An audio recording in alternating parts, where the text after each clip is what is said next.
Hello, welcome back to Cracking the Cryptic, where I'm going to be looking at a viewer requested puzzle this evening. This came in from Purple Pride by email. If you do have puzzles you want us to solve, and if we have time, then we will do. You can email us at crackingthecryptic@gmail.com. Just take a photo of the puzzle and we'll see what we can do. Now, I can see from the screenshot that this gentleman sent us that it's a diabolical rated puzzle. It looks like it's from a phone app. It looks like a Dell phone app. So I don't know how hard this will be, but without further ado, let's think about how we'd go about solving it. Now, I'm going to try and do this one just using standard techniques. So in 3x3 blocks, where I can lock a number. Oh dear, that's my actually that's going to be a problem if that keeps popping up, because that's to do with the galactic puzzle hunt that's going on at the moment. So let me just try and turn that off. Okay, sorry about that. That shouldn't now pop up with messages. So let's go. I've got ones here, so I can lock two ones into these two positions. Probably what I'll do at the start is I'll go broadly in numerical order. So twos here, we have a 2 and a 2. Therefore the 2's in one of those two positions, and look, there's a 2 down there. So in fact we get to put a big number in, pencil mark some 2's down there, and 2's here, so we can pencil mark 2's down there. Now you can see actually that every cell or every 3x3 block in the grid has a 2 in it, apart from these two. So we're not going to be able to make any more progress on these 2's without further information. Now, threes, we can enter in some pencil marks in this side because of the 3 here and the 3 here. Can we go any further than that? I'm not sure that we can. Let's take a quick look at 4's. Not many 4's at all in the grid. Is there only one? Is there only this one?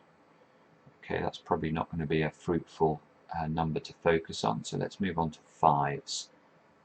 Are 5's any better?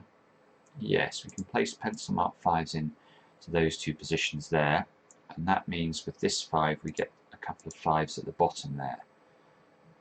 5, and I think that's all we can do with 5's as well. That's irritating. Let's move on to 6's. Okay, so you can see we can pencil mark 6's into those two squares, and 6's into these two squares. And this square at the bottom here, where can we place a 6 in this 3x3 block? We have a 6 here and a 6 here and a 6 there, so in fact just one position. Let's pencil mark some 6's into those two positions. No, I'm not seeing anything more I can do with 6's. Okay, let's keep going then. 7's. Get 7's into those two squares.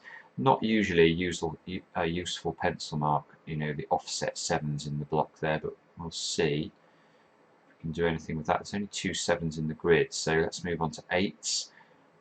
8 here and an 8 here, and that gives us our first nice piece of logic. So you can see there's now an 8-3 pair in this 3x3 block. So let me just, we'll come back to that. I just want to check whether there's any more obvious pencil marks I can see.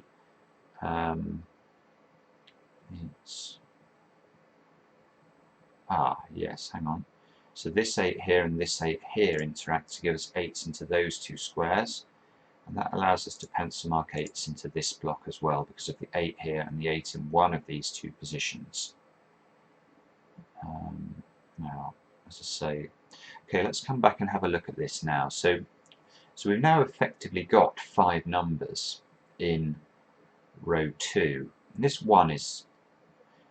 one's useful, a little bit useful anyway, because we know that there cannot be a 1 in either of these two squares anymore. The 1 is shifted up into one of these 3 positions. Now I'm not going to pencil mark that, but just to illustrate, the fact that we know the 1's in one of these 3 positions means I can pencil mark 1's in the block over here, because it's limited to 2 positions, and that is what I want to do with my pencil marks, is to keep using that restriction. Now let's just check whether there's any hidden singles or naked singles in row 2. We need the numbers 1, 4, 7 and 9. So this square is quite restricted, but again it's not restricted enough. So all we're getting from this 3-8 pair is the ones in these two positions. So let's just focus on that for a moment. Now there is, yeah, no, this is lovely. Okay, so this is the trick. This is the trick. We found it. So I do advise you to pause the video now and just take a look at the implication of these ones we've just found, because it really is rather lovely. Now what we need to think about is how these ones affect where we can place a 1 in column 6. So again, a little tip, I think, when you find little pairs like this in a hard diabolical puzzle, it probably is relevant to how you get to an efficient solution. So once you lock the 1s into these two squares, and that's the only thing we got from this pair, this 3-8 pair, was we managed to lock the 1 in here. Do spend that extra 30 seconds just focusing on it, because it might give you a way in, and this one does. So let's have a look at column 6. You can see that because we have a 1 in one of these two positions, we can no longer place a 1 here or here. So where can the 1 go? And because of this one sitting here, we can actually only place a 1 in two positions in column 6, those two positions.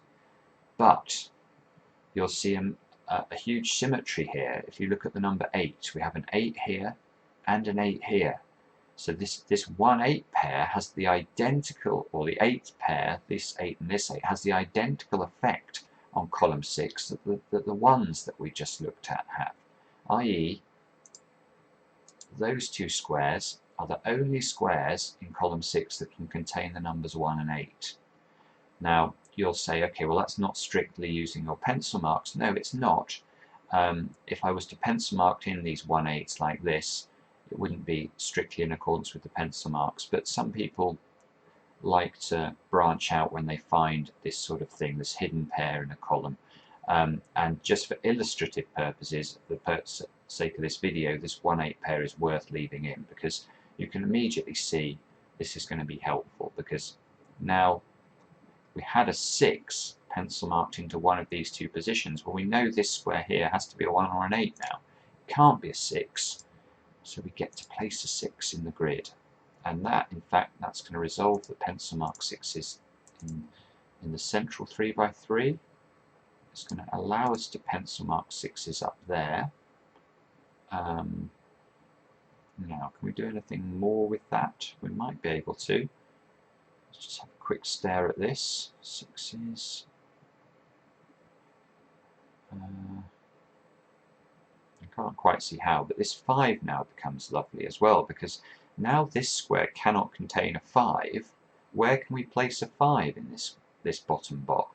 This 5 here and this 5 here mean only this square can contain a 5. So let's put that in. You can see that's going to be hugely powerful now. So now we need a 6 and a 9 into the top block, so that the 9s must match the positions of the 6s.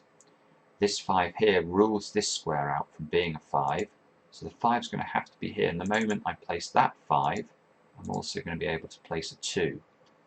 And that means this is a 2, just from our earlier pencil marks. And that gets rid of all the 2s. We've done the 2s now. We've made good progress on the 5s. In fact, in this block we can place a 5 because of the 5 here and the 5 here, and the fact we know these two squares are 6 and 9, so let's put the 5 in. That resolves this 5 as well. We get to this position. Now, what I can see now is that we've got some nice restriction in this block, especially when combined with the 9 here. So the 9s are going to have to be in one of those two positions. This is also helpful, because now let's look at this block again. Where can we place a 9?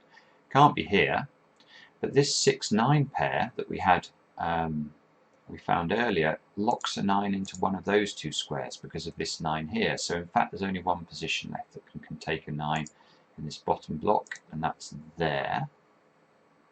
and maybe that's useful.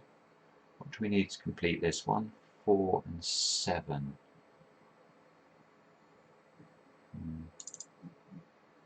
Can't quite see how to resolve that. There might be a way though. You can certainly pencil mark 4s into those two positions. Not 1, 4 and 7, 1, 4 and 8.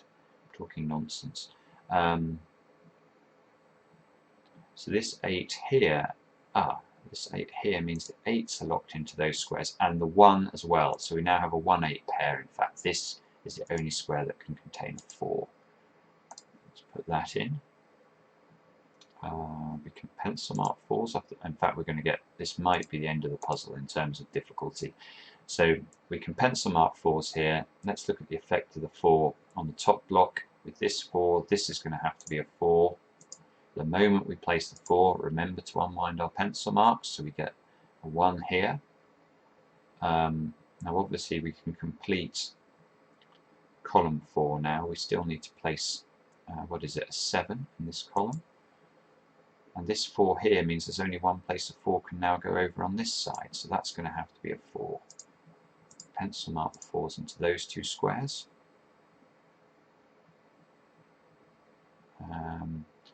And what do we need here? A 7 and a 9, I think. 7, 9, 7, 9.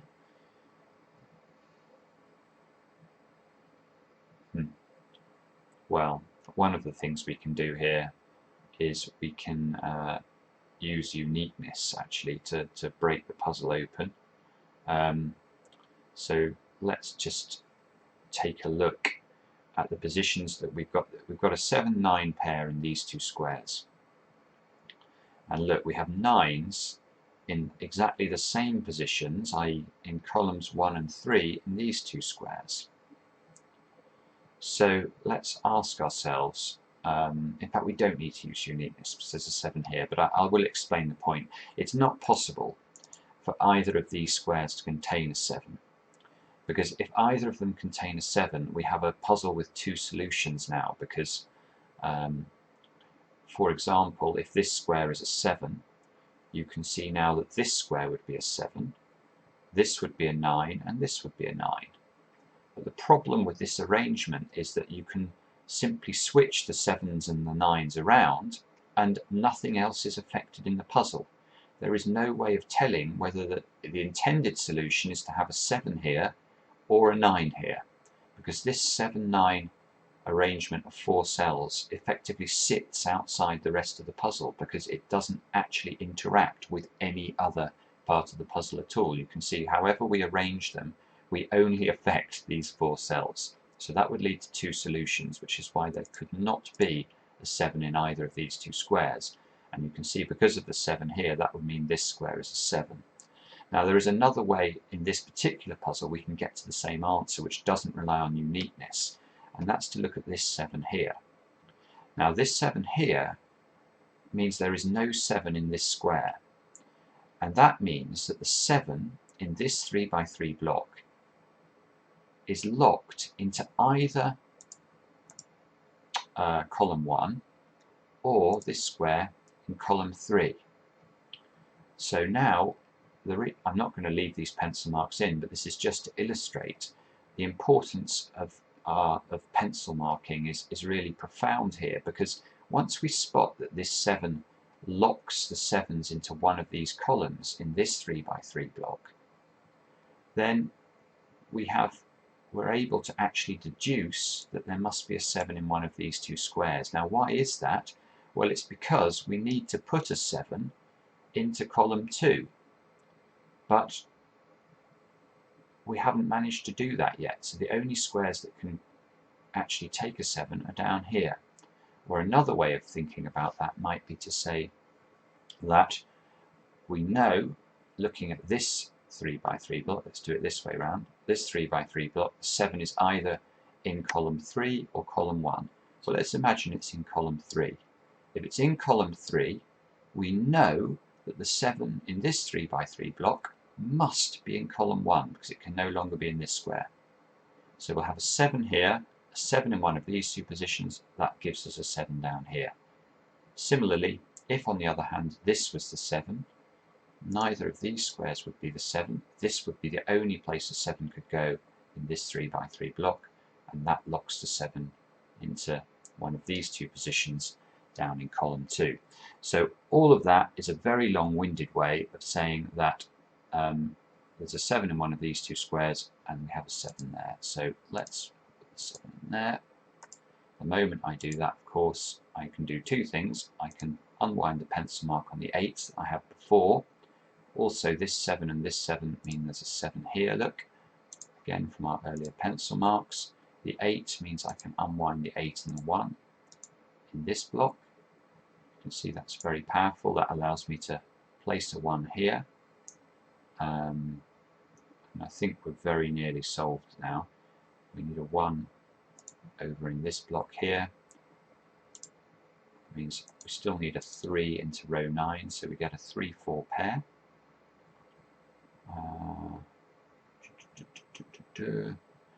Must be a 1 in one of those two cells. 7 and a 9 here. What have we got into these two squares? 3 and 9, so there's a 3 here. So this is going to have to be a 3. Again, the moment we do that, we can unwind the 9-7 pair that we found earlier. This now must be a 7 because of the 7 here and the 7 here. That means we can place the 8 into to complete column 3. We need a 3 to complete column 2. Pencil mark 3 is over on the right hand side. We still need, what is it, a 1 and a 4 into this block, and there's a 4 here, so 4 and a 1. Keep up with our technique, 4 there. This must be a 4 because of the 4 here and the 4 in this square. Now this is going to now unwind the pencil mark that we had earlier, so we can go 4, 6, 1, 6, 9, 4, 3, 3. And you can see hopefully there the power of these pencil marks. They really do allow you to make very rapid progress towards a solution if you're diligent about how you record them. So now we need an 8, a 1, hopefully a 7 is going to complete row 4 there. Now what do we need here? We need a 9. That's going to be a 9, and then this should be an 8, and we're all done. So there you go, Diabolical Sudoku. A couple of very interesting points. I thought the 1-8 pair that we found in the central shoots here was really very beautiful. So Purple Pride, I hope that was useful to your solving. I hope the rest of you got something out of that. If you enjoy the channel, please subscribe. We really appreciate it. Please give us a tick or a like. We think YouTube appreciates that. And we'll be back soon with another edition of Cracking the Cryptic.